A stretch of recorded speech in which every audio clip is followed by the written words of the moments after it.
కొరమేను సాగు చేస్తున్న రైతులకి స్వాగతం సుస్వాగతం. సో ఈరోజు టాపిక్ వచ్చేసి అసలు వర్షాకాలంలో కొరమేను సాగు అనేది ఏ విధంగా చేయాలి. అసలు వర్షాకాలంలోనే చాలా ఇబ్బంది పడతారు. ఈ రొయ్యలకైనా కానీ చేపలకైనా కానీ ఈ వర్షాకాలం అనేది చాలా భయంకరంగా ఉంటుంది. కాబట్టి అసలు కొరమేను సాగు అనేది మనం ఏ విధంగా చేస్తే 100% సక్సెస్ అవుతాము, ఏ విధమైన భారీ నష్టాలు లేకుండా చూసుకుంటాం అనేది ఈ టాపిక్లో వెళ్ళే ముందు ఈ వీడియో కనుక నచ్చితే కనుక లైక్ చేయండి, షేర్ చేయండి, సబ్స్క్రైబ్ చేసుకోండి. సో ఈ వీడియోలోకి వెళ్ళిపోదాం. చెరువు గట్లు అనేది ఫస్ట్ ఆఫ్ ఆల్ మనం ఖచ్చితంగా మంచి బలంగా ఉండాలి. అవి బలంగా లేకపోతే వర్షం నీళ్ళకి కొట్టుకుపోయే ప్రమాదం ఉంటుంది. కాబట్టి ఎప్పుడు కూడా మనం తవ్వుకునే చెరువు ఫస్ట్గానే స్ట్రాంగ్గా ఉండేటట్టుగా చూసుకోవాలి.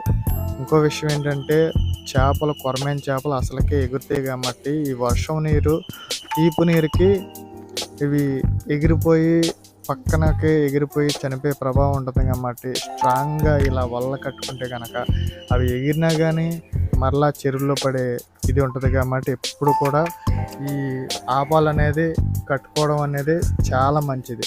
ఎప్పుడైతే మనం చెరువు గట్లు అనేది స్ట్రాంగ్గా ఈ విధంగా ఉంటాయో అవి ఎగిరిపోయి వేరే చోటకి వెళ్ళిపోతాయి. ఆ నెంబర్ కూడా మనకి తగ్గిపోయే ప్రమాదం ఉంటుంది. ఇంకా చెప్పాలంటే నీటి యాజమాన్యం ఎప్పుడు కూడా కొరమేను చేపకు అనేది చాలా క్రమబద్ధీకరంగా ఉండాలి. ఈ నీటి యాజమాన్యం లేకపోతే వర్షాకాలం వచ్చేసరికి ఇలా మొబ్బులు పట్టేటప్పుడు 2-3 రోజులు ఏకంగా వర్షం బాగా కొట్టినప్పుడు ఈ పిహెచ్ లెవెల్స్ అనేది బాగా తగ్గిపోతాయి. ఈ పిహెచ్ లెవెల్స్ అనేది బాగా డ్రాప్ అయిపోవడం వల్ల ఈ ఆక్సిజన్ లెవెల్స్ ఇవన్నీ కూడా తగ్గిపోతాయి. ఈ తగ్గిపోయినప్పుడు మనం ఎక్కువ మొత్తంలో కొరమేను చేపలు వేస్తాం కాబట్టి ఎక్కువ మొత్తంలో చనిపోయే ప్రమాదం ఉంటుంది. కాబట్టి ఎప్పుడు కూడా పిహెచ్ తగ్గినప్పుడు 2-3 రోజులు వర్షం కంటిన్యూగా పడినప్పుడు ఒక 30 కేజీల నుంచి 50 కిలోల వరకు అగ్రికల్చర్ లైమ్ అని బయట దొరుకుతుంది. అది మనం చాలా తక్కువ రేటుగా దొరుకుతుంది. అది మనం ఆ కొట్టినట్టయితే పిహెచ్ లెవెల్స్ అనేది కంటిన్యూగా మన ఇదిలా ఉంటుంది. ఇంకోటి వర్షాకాలం 2-3 రోజులు కంటిన్యూగా పడితే డివో ప్రాబ్లమ్స్ వచ్చే ప్రమాదం ఉంటుంది. కాబట్టి ఎప్పుడు కూడా మనం ఆక్సిజన్ లెవెల్స్ని ఎప్పుడు కూడా పెంచుకోవాలి.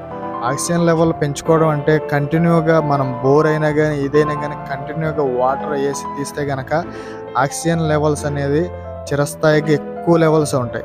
ఇంకా మొత్తంలో మనం కొరమేను చేపలు వేస్తాం కాబట్టి మనం 3-4 రోజులు కంటిన్యూగా వర్షం కనుక ఖచ్చితంగా pడితే వాటిని బట్టి మనం అవి బాగా ముట్లు పైకెత్తేస్తే కనుక మనం కాల్షియం ఫెరాక్సైడ్ ఈ టాబ్లెట్లు వాడుకుంటే కనుక మనం బాగానే ఉంటుంది. ఇంకోటి మేతల యాజమాన్యం సాధారణంగానే వర్షాకాలంలో బాగానే తీసుకుంటాయి. కానీ ఎక్కువగా వర్షం వచ్చినప్పుడు మేతలని చాలా తక్కువ తీసుకుంటుంది.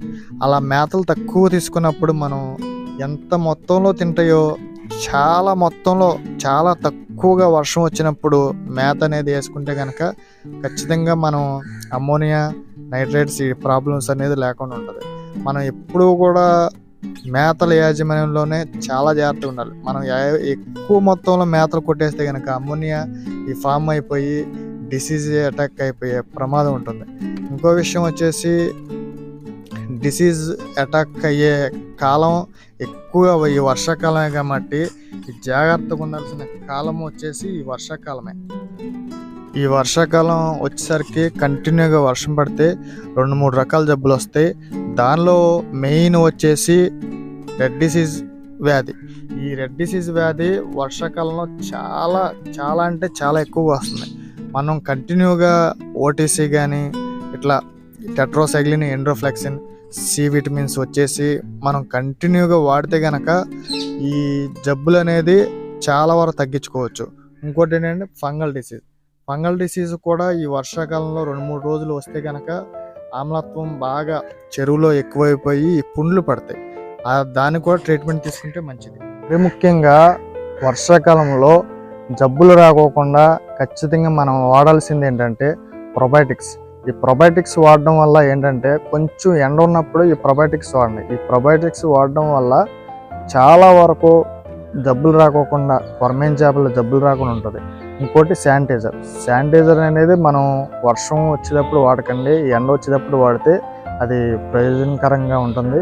ఇంకోటి ఏంటంటే మేతలో వచ్చేసి సి విటమిన్ మనం వాడుకోవడం వల్ల ఇమ్యూనిటీ పవర్ అనేది చేపలకి అనేది పెరుగుతుంది. ఈ వీడియో నచ్చిందని అనుకుంటున్నాము.